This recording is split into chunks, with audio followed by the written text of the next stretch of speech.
ኢየሱስም ቀረበና እንዲህ ብሎ ተናገራቸው፣ ስልጣን ሁሉ በሰማይና በምድር ተሰጠኝ። እንግዲህ ሂዱና አሕዛብን ሁሉ በአብ በወልድና በመንፈስ ቅዱስ ስም እያጠመቃችኋቸው ያዘዝኳችሁንም ሁሉ እንዲጠብቁ እያስተማራችኋቸው ደቀ መዛሙርት አድርጓቸው። እነሆም እኔ እስከ ዓለም ፍጻሜ ድረስ ሁል ጊዜ ከእናንተ ጋር ነኝ። ማቴዎስ ወንጌል ምዕራፍ 28 ከቁጥር 18 እስከ ቁጥር 20። ይህ የማዳን ወንጌል የቴሌቪዥን ፕሮግራም ነው። በኢቫንጀሊካል ቴሌቪዥን የሚተላለፍ ሲሆን ዘወትር ቅዳሜ ከምሽቱ 1 ሰዓት ተኩል እስከ 2 ሰዓት ተኩል፣ ዘወትር ሰኞ ከሰዓት ከ11 ሰዓት እስከ 11 ተኩል በወንጌላዊ ዓለም እያሰፋ በኢትዮጵያ ሙሉ ወንጌል አማኞች ቤተክርስቲያን ሰሚት አጥቢያ። ስልክ ቁጥር 0911 1091 84። ኢየሱስ ክርስቶስ ከዘላለም ሞት ያድናል።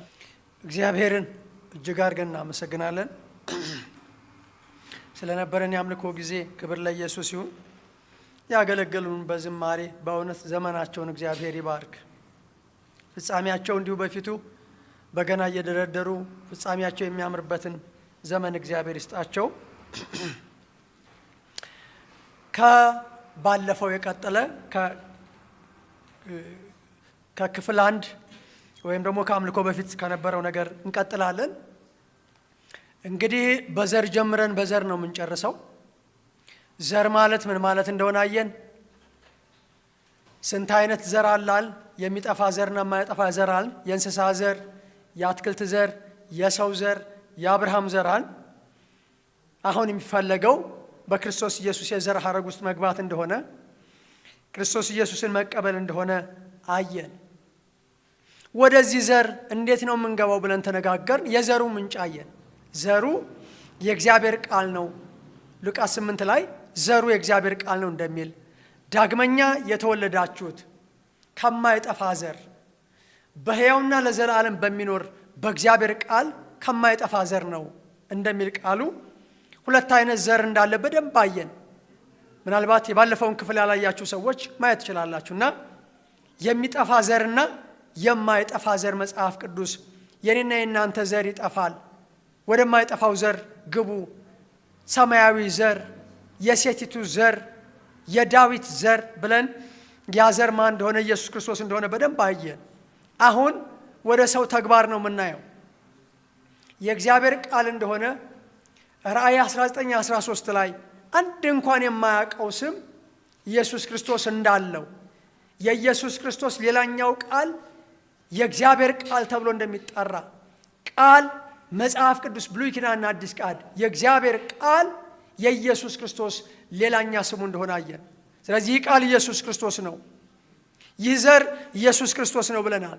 ታዲያ ይህንን ዘር ለማግኘት ምንድነው የኛ ድርሻ ብላችሁ ካላችሁ ወዳጆቼ 3 ነገር። የመጀመሪያው የእግዚአብሔርን ቃል በተመለከተ ነው። ሁለተኛው ዳግመኛ የተወለዳችሁት ከሚጠፋ ዘር አይደለም ከማይጠፋ ዘር ነው ስላለ ዳግመኛ የምንወለደው ከዚህ ዘር እንደሆነ ይህ ዘር የእግዚአብሔር ቃል እንደሆነ አየን። ስለዚህ ዳግመኛ መወለድ ያስፈልጋል። ምን ማለት ነው ዳግመኛ መወለድ? ከምንድን ነው የምንወለደው? የእኛ ድርሻ ምንድን ነው? ዳግመኛ ስንወለድ የሚገጥመን ምንድን ነው? እሱን እናየዋለን። የመጀመሪያው ግን ዘር አይደለም ከማይጠፋ ዘር ነው ከእግዚአብሔር ቃል ነው ብሎ ስላለ እንግዲያው ይህ ዘር የእግዚአብሔር ቃል ከሆነ መጽሐፉን የምትሰሙ ከመስማት ቀጥሎ ምን እናድርግ? መስማት አንድ ጉዳይ ነው። የእግዚአብሔርን ቃል ብዙ ጊዜ እግዚአብሔር ቃል ስሙ እያለ ይናገራል። እዚህ ያዕቆብ ምዕራፍ 1 ቁጥር 22 ላይ የሚገርም ቃል ታያላችሁ። ቃሉን የምታደርጉ ሁኑ እንጂ ራሳችሁን እያሳታችሁ የምትሰሙ ብቻ አትሁኑ። ምን አለ? ቃሉን የምታደርጉ ሁኑ እንጂ ራሳችሁን እያሳታችሁ የምትሰሙ ብቻ አትሁኑ። ቃሉን መስማት ይሁንልን፣ ማድረግ ይሁንልን። ወዳጆቼ እምነት ከመስማት ነው፣ መስማትም በእግዚአብሔር ቃል ነው። ክብር ለኢየሱስ ይሁን። ቃሉን የሚሰማ የማያደርገው ቢኖር ተመልከቱ። ቃሉን የሚያደርግና የማያደርግ ሰው ምን እንደሚመስል። ቃሉን የሚሰማ የማያደርገውም ቢኖር የተፈጥሮ ፊቱን በመስተዋት የሚያይን ሰው ይመስላል። ራሱን አይቶ ይሄዳልና ወዲያውም ምን እንደሆነ ይረሳል። አንድ ጥሩ ልማድ አለን፣ መስተዋት የማየት ሁላችንም ወንዶች ሳንቀር። ግን ሄደን አይተን ምን እንዳለ ካላነሳን ወዳጆቼ፣ ቃሉን የሚሰማ ነገር ግን የማያደርገው ሰው የተፈጥሮ ፊቱን በመስተዋት አይቶ እንደሚሄድ ሰው ይመስላል። ነገር ግን ነፃ የሚያወጣውን ፍጹሙን ሕግ ተመልክቶ የእግዚአብሔር ቃል ነፃ ያወጣል ወዳጆቼ። የእግዚአብሔር ሕግ የአዲስ ኪዳን ሕግ ነፃ ያወጣል ወዳጆቼ። ቃሉን ስትሰሙ ነፃ ትወጣላችሁ። እኔ ነፃ የወጣሁት ቃሉን ሰምቼ ነው። ነገር ግን ተመልክቶ የሚጸናበት ስራውን የሚሰራ እንጂ ሰምቶ የሚረሳ ያልሆነው በስራው የተባረከ ይሆናል። አንደኛ ነፃ ይሆናል ቃሉን ሰምቶ የሚያደርግ ሰው። ሁለተኛ የተባረከ ይሆናል ወዳጆቼ። ቃሉን መስማት ይሁንላችሁ፣ እየሰማችሁኝ ያላችሁ ቃሉን ማድረግ ይሁንላችሁ፣ መተግበር ይሁንላችሁ። ክብር ለኢየሱስ ይሁን። ጌታ ኢየሱስ አንዴ ፈሪሳውያንን፣ ሰዱቃውያንን የተለያዩ ሰዎችን አየና እንዲህ አለ፣ እኔ ግን እውነትን የምናገር ስለሆንኩ ጌታ ኢየሱስ ለእውነት ልመሰክር ተወልጃለሁ አላቸው። እኔ ግን እውነትን የምናገር ስለሆንኩ አታምኑኝም። አይገርምም? ኢየሱስ ክርስቶስን ያላመነ ሰው አታምኑኝም። ከእናንተ ስለ ኃጢአት የሚወቅሰኝ ማን ነው? እውነት የምናገር ከሆንኩ እናንተ ስለምን አታምኑኝም? የእግዚአብሔር ቃል ሲነገር ስለምን አያምንም ሰው? ወዳጄ ስለምን አታምንም ወዳጄ? ማመን ይሁንልህ። የእግዚአብሔር ቃል እምነትን ስለሚፈጥር አታምኑኝም። ከእግዚአብሔር የሆነ የእግዚአብሔርን ቃል ይሰማል። እናንተ ከእግዚአብሔር አይደላችሁምና አትሰሙኝም። ቅድም የእግዚአብሔርን ቃል ሰምቶ ወዲያው የሚሄድ ሰው ፊቱን በመስተዋት አይቶ የሚረሳ ሰው ነው። እግዚአብሔር ከዚህ አድነን። የእግዚአብሔርን ቃል ሰምቶ የማያደርግ የማይሰማ ከእግዚአብሔር አይደለም። ይኸው ቃሉ ይናገራል። ከእግዚአብሔር የሆነ የእግዚአብሔርን ቃል ይሰማል። ከእግዚአብሔር እንድትሆኑ የእግዚአብሔርን ቃል ስሙ። እናንተ ከእግዚአብሔር አይደላችሁምና ስለዚህ አትሰሙ። ስለዚህ የእግዚአብሔርን ቃል መስማት ይሁንልን። የእግዚአብሔርን ቃል ሰምቶ ማድረግ ይሁንልን። የእግዚአብሔርን ቃል መመኘት ይሁንልን።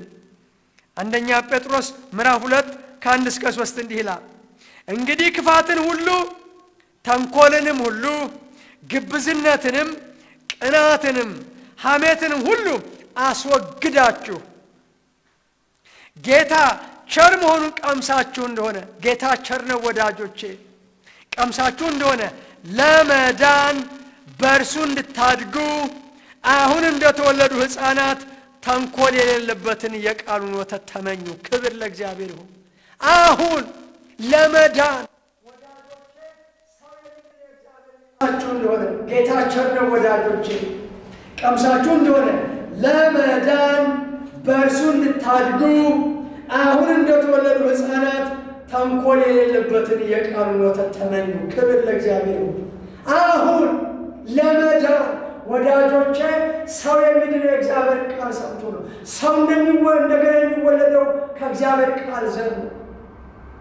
የእግዚአብሔር ቃል ምን ማለት መመኘት፣ 30 60 100 እንድናፈራ እግዚአብሔር እንዲረዳን መጸለይ፣ እግዚአብሔር እንዲያስተምረን መጸለይ፣ እግዚአብሔር ቃሉ እንዲልክልን መጸለይ። ወዳጆቼ ጳውሎስ እንዲህ አለ፣ እግዚአብሔር የቃሉን ደጆች እንዲከፍትልኝ ስለ እኔ ጸልዩ። አንዱ ስለዚህ ዘር ወደዚህ ዘር ለመግባት ዛሬ ወዳጆቼ ቃሉን መስማት፣ ቃሉን ማድረግ፣ ቃሉን መመኘት እሱ አንድ ጉዳይ ነው።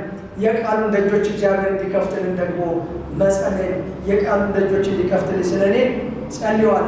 ቃሉን መራብ ይሁንልን ወዳጆቼ፣ እግዚአብሔር ይርዳ።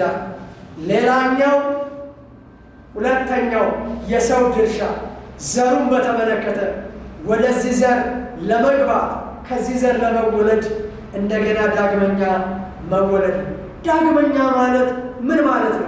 ከአሁን በፊት ብዙ ጊዜ ተናግረዋለሁ፣ ብዙዎች ተናግረውታል፣ አሁንም እንናገረዋለን፣ ወደፊትም ወዳጆቼ። ለምንድን ነው ስለ ኢየሱስ ደጋግመን የምንናገረው? እስክትቀበሉ ድረስ የሚመጣው ትውልድ ኢየሱስ ክርስቶስን እስከሚያገኝ ድረስ እንናገራለን። አንድ ሰው ምን አለ? በዚህ ዘመን ከኔም በኋላ አይሰበክም ከኢየሱስ ሌላ አለ። ለምንድን ነው ኢየሱስን ደጋግመን የምንናገረው? እናንተ ጌታን እስክትቀበሉ ድረስ። ስለዚህ ወደዚህ ዘር ለመግባት ይህንን ዘር ለማግኘት እንደገና ዳግመኛ መወለድ ይጠይቃል። ዳግመኛ መወለድ ማለት ሰው በመጀመሪያ በሥጋ ከእናትና ከአባቱ ይወለዳል። ኢየሱስ ክርስቶስ አዳኝ ነው ብሎ ሲያምን ሁለተኛ ከእግዚአብሔር ይወለዳል። ለተቀበሉት በስሙ ለሚያምኑት ለእነርሱ የእግዚአብሔር ልጆች የሆኑ ዘንድ ሥልጣን ሰጣቸው ስለሚሉ ዳኞች። ከምንድን ነው ዳግም የምንወለደው? ከእግዚአብሔር ዮሐንስ 1:12 ከውሃና ከመንፈስ ዮሐንስ 3:5 እውነት እውነት እላችኋለሁ ወዳጆች፣ እግዚአብሔር በራሱ እየማለ ሰው የምትሰማኝ የምታይ የሚያደምጡኝ የሚሰሙኝ ወዳጆቼ፣ ሰው ከውሃና ከመንፈስ ዳግም ካልተወለደ በቀር መንግሥተ ሰማይ አይገባም። ወደዚህ ዘር ለመግባት ዳግም መወለድ። ዳግም መወለድ ምን ማለት ነው? ሁለተኛ መወለድ ማለት ነው። ከምንድን ነው የምንወለደው? ከእግዚአብሔር ቃል። ከምንድን ነው የምንወለደው? ከውሃና ከመንፈስ። ቲቶ 3 ላይ ለአዲስ ልደት በሚሆነው መታጠብና በመንፈስ ቅዱስ በመታደስ አዳነን እንጂ ይላል። ሌላው ዛሬ እንዳልነው ባለፈው ክፍል እንዳልነው ከእግዚአብሔር ቃል ከወንጌል መወለድ። እኔ በክርስቶስ ኢየሱስ በወንጌል ወልጃችኋለሁ አለ። ወዳጆቼ ከወንጌል መወለድ አለ። ከዚህ ከእግዚአብሔር ቃል ወደ ዓለም ሁሉ ሂዱ፣ ወንጌልን ለፍጥረት ስበኩ፣ ያመነ የተጠመቀ ይድናል፣ ያላመነ ይፈረድበታል እንዳለ እኔ በወንጌል ወልጃችኋለሁ አለ ጳውሎስ። ቅድም በመነሻችን እንዳለ ዳግመኛ የተወለዳችሁት ከሚጠፋ ዘር አይደለም፣ በሕያውና ለዘላለም በሚኖር በእግዚአብሔር ቃል እንጂ። ይቅርታ፣ ዳግመኛ የተወለዳችሁት ከሚጠፋ ዘር አይደለም፣ በሕያውና ለዘላለም በሚኖር ከማይጠፋ ከእግዚአብሔር ቃል ነው እንጂ እንዳለ። ሌላኛው ተመሳሳዮች ናቸው። ከምንድን ነው ዳግም የምንወለደው? ከእውነት ቃል። ያዕቆብ 1:18 ለፍጥረቱ የበኩራት አይነት እንድንሆን፣ ለፍጥረቱ የበኩራት አይነት እንድንሆን በእውነት ቃል አስቦ ወለደ። ክብር ለኢየሱስ ነው። ከምንድን ነው የምንወለደው? ከወንጌል። ከምንድን ነው የምንወለደው? ከእግዚአብሔር ቃል። መቼና እንዴት ምን ስናደርግ ነው የምንወለደው? የመጀመሪያው ክርስቶስ ኢየሱስ ነው ብለን ስናምን። አንደኛ ዮሐንስ 5:1-5 ክርስቶስ ነው ብሎ በኢየሱስ የሚያምን ሁሉ ከእግዚአብሔር ተወልዷል። ዳግመኛ የተወለዳችሁት ስለ ዘር አይደለም እናወራው። ወደዚህ ዘር ለመግባት እንደገና መወለድ ያስፈልጋል ብለን አይደለም። ተያያዥ ቃል አይደለም። እንዴት ነው የምንወለደው? ክርስቶስን ኢየሱስ ነው ብለን ስናምን። ኢትዮጵያዊ ጃንደረባ ፊልጶስ ከመሰከረለት በኋላ የምታደርገውን ታስተውለዋለህ ሲለው የሚመራኝ ሳላገኝ እንዴት ይቻለኛል አለ። ወዳጆች፣ ክርስትና ምሪት ይጠይቃል እና አብራራለ ስለ ኢሳይያስ 53 አመነ ኢትዮጵያዊ ጃንደረባ። ብዙ ጊዜ ስለ ኢትዮጵያዊ ጃንደረባ እናወራለን። ክርስትና ወደ ኢትዮጵያ የገባው በኢትዮጵያዊ ጃንደረባ እንላለን። ልክ ነው። ነገር ግን ኢትዮጵያዊ ጃንደረባ ያመነው ኢየሱስን ነው። አንተ ያመንከው ማንን ነው? ኢትዮጵያዊ ጃንደረባ ያነብ የነበረው ኢሳይያስ 53 ነው። ሐዋርያት 8 ነው። አንተ የምታነበው የትኛው መጽሐፍ ነው ወዳጄ? ክርስቶስ ነው ብሎ በኢየሱስ የሚያምን ሁሉ ከእግዚአብሔር ተወልዷል። ከእግዚአብሔር እንድትወለድ ትፈልጋለህ? ከዘሩ እንድትወለድ ትፈልጋለህ? ኢየሱስ ክርስቶስ የእግዚአብሔር ልጅ ነው ብለህ እና ወደ ውሃ ደረሱ። ፊልጶስና ኢትዮጵያዊ ጃንደረባ እንዳልጠመቅ የሚከለክለኝ ምንድን ነው አለ። ከመጠመቅ በፊት የሚከለክልህ ነገር አለ ወዳጄ። ከመጠመቅ በፊት አንድ ነገር ማመን ይጠይቅብሃል። በፍጹም ልብ ብታምን ተፈቅዷል ነው። የሚገርም ቃል መልስ። ኢየሱስ ክርስቶስ የእግዚአብሔር ልጅ እንደሆነ አምናለሁ። ኢየሱስ የእግዚአብሔር ልጅ አይደለም እያልክ፣ ፈራጅ እንጂ አማላጅ አይደለም እያልክ እንደገና ልትወለድ አትችልም ወዳጄ። እንደገና ለመወለድ ኢየሱስ ክርስቶስ የእግዚአብሔር ልጅ ነው ብለህ ማመን አለብህ። ሮሜ 1 ከ1 እስከ 3 ይህም ወንጌል ይልና ጳውሎስ ስለዚህ ወንጌል ተለየ። ይህም ወንጌል ከዳዊት ዘር ስለተወለደው እንደ ቅድስና መንፈስ በኃይል ስለተነሳው ስለ ልጁ ስለ ኢየሱስ ክርስቶስ ነው። ወንጌል ስለ ልጁ ስለ ኢየሱስ ክርስቶስ ነው። የዘላለም ሕይወት እንዳገኝ ምን ላድርግ ብሎ የጠየቀው ሰው ሕግን ፈጽም አለው። ሕግን ማፈጸም ያለው አለ። አንድ ነገር ቀረ። ያለን ሸጠ ሄዳል። ያለን ሸጠ መጥተህ ተከተለኝ አለው። ብዙ ሀብት ነበረውና እያዘነ ሄደ። ወዳጆቼ ክርስትና እንደገና በመወለድ ይጀምራል።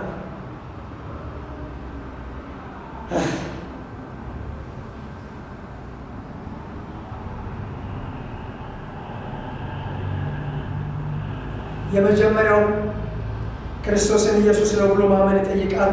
ሁለተኛው በክርስቶስም ስናምን ወይም ክርስቶስን ስንቀበል የዘላለም ሕይወት ይኖረናል።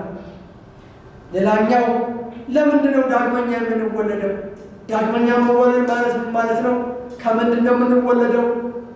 ከእግዚአብሔር ቃል ከዘሩ ነዋል። ዳግመኛ ስንወለድ ምን እንደምንሆን እናያለን። መንግሥተ ሰማያት እንገባለን።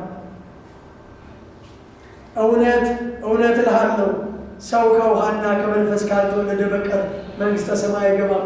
እንደገና የምንወለደው መንግሥተ ሰማይ ለመግባት ነው።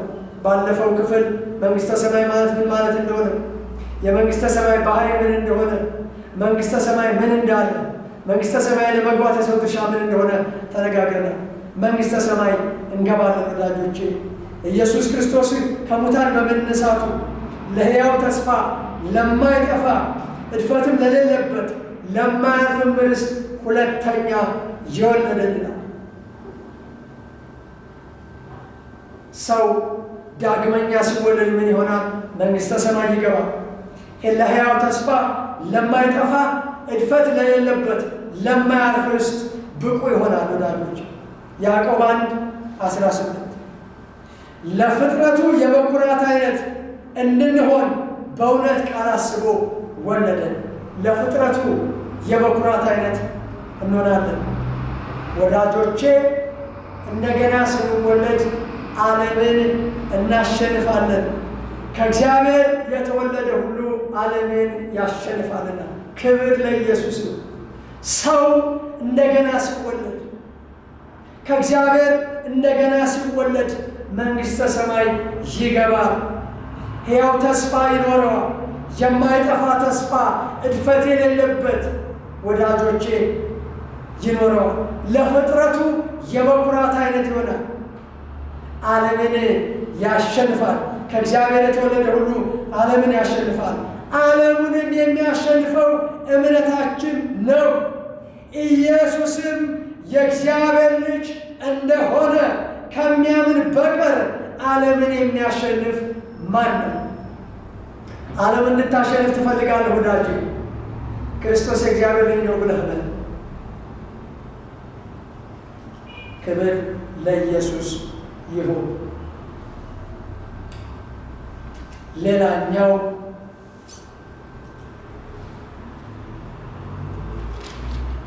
ሶስተኛው የሰው ድርሻ ፍሬ ማፍራት ነው። ቅድም ምን ብለናል? ዘር ያለ ፍሬ አይሆንም፣ ፍሬም ያለ ዘር አይሆንም። አንዱ ያለ ሌላው አይሆንም። ዘር ካለ ፍሬ አለ፣ ፍሬ ካለ ምን አለ? ዘር አለ። ሶስተኛው የሰው ድርሻ ፍሬ ማፍራት ነው።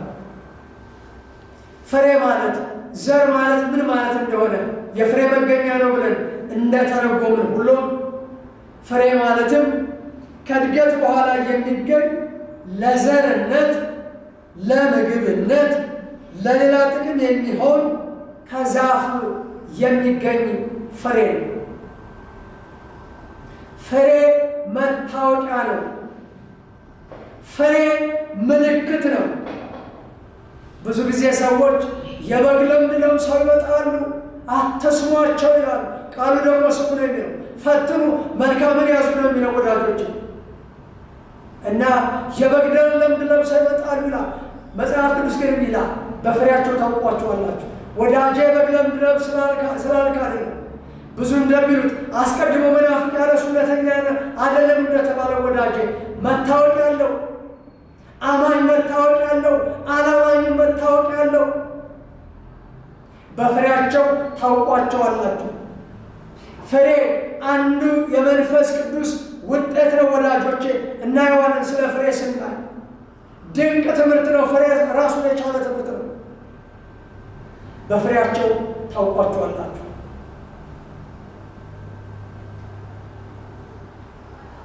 የፍሬ አይነቶች ምን አይነት ናቸው?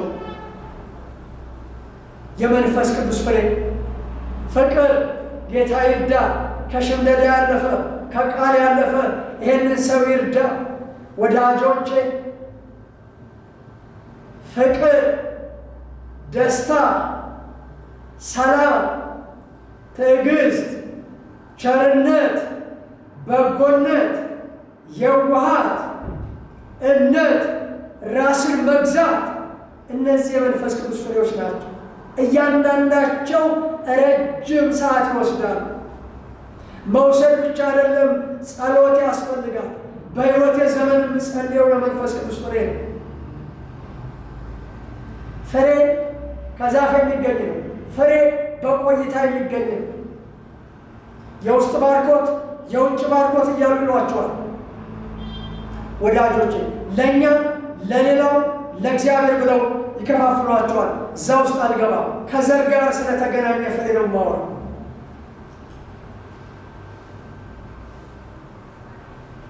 ሁለተኛው ፍሬ የጽድቅ ፍሬ ነው። አሞስ 6:12 ፍርድን ወደ ሐሞት የጽድቅንም ፍሬ ወደ እሬት የለወጣችሁ አድነን አድነን። አሞስ 6:12 ፍርድን ወደ ሐሞት የጽድቅንም ፍሬ ወደ እሬት የለወጣችሁ።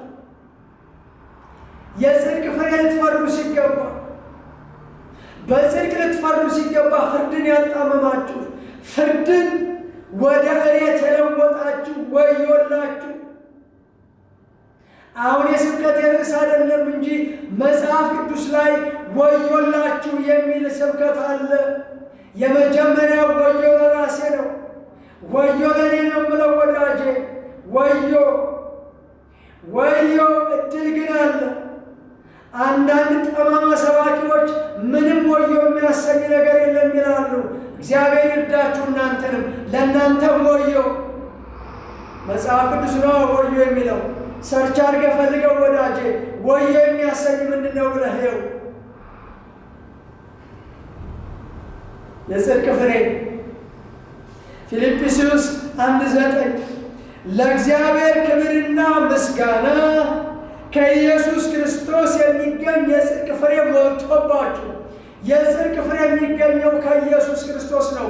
የጽድቅ ፍሬ እንድናፈራ ይጠበቅብናል። የምትሰማኝ ወዳጄ፣ የምታደምጠኝ ወዳጄ፣ የምታየኝ ወዳጄ በዚህ ሚዲያ የጽድቅ ፍሬ እግዚአብሔር ይፈልግብሃል። ይሄ የጽድቅ ፍሬ ኢየሱስ ክርስቶስ ነው። ዘር ያለ ፍሬ፣ ፍሬ ያለ ዘር እንዳለው ፊልጵስዩስ 1:9 ለእግዚአብሔር ክብርና ምስጋና ከኢየሱስ ክርስቶስ የሚገኝ የጽድቅ ፍሬ ሞልቶባችሁ ይላል። ብዙ ነገር አለው። አንቡት እናንተ። ያዕቆብ 3:18 የጽድቅም ፍሬ ሰላምን ለሚያደርጉት ሰዎች በሰላም ይዘራል። የሰላም ዘር ይባላል። የሰላም ፍሬ ይባላል። ይሄው ያዕቆብ 3:18 ላይ ሁለቱ የጽድቅም ፍሬ የሰላምም ዘር እንደዛ ይላል። የጽድቅም ፍሬ ሰላምን ለሚያደርጉት ሰዎች በሰላም ይዘራል። የሰላም ዘር አለ። ምንድነው እየዘራህ ያለኸው? ምንድነው እየዘራሽ ያለሽው? ምንድነው ወገኔ እየዘራህ ያለኸው?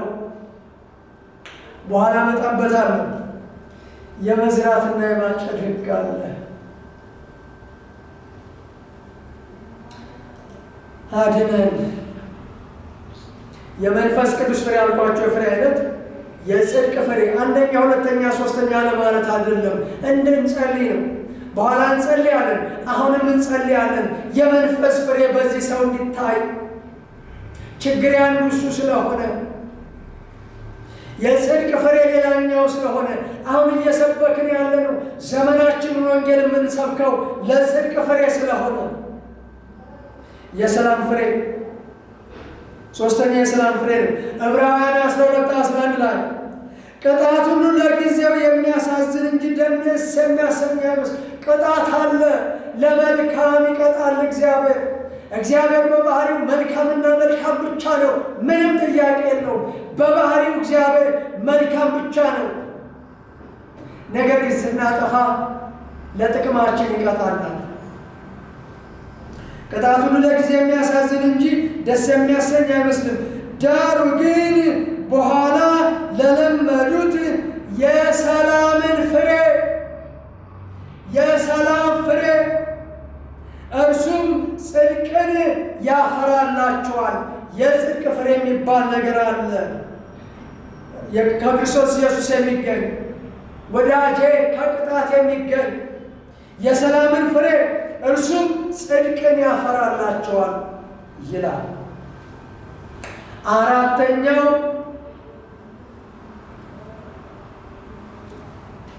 አራተኛው የብርሃን ፍሬ ነው።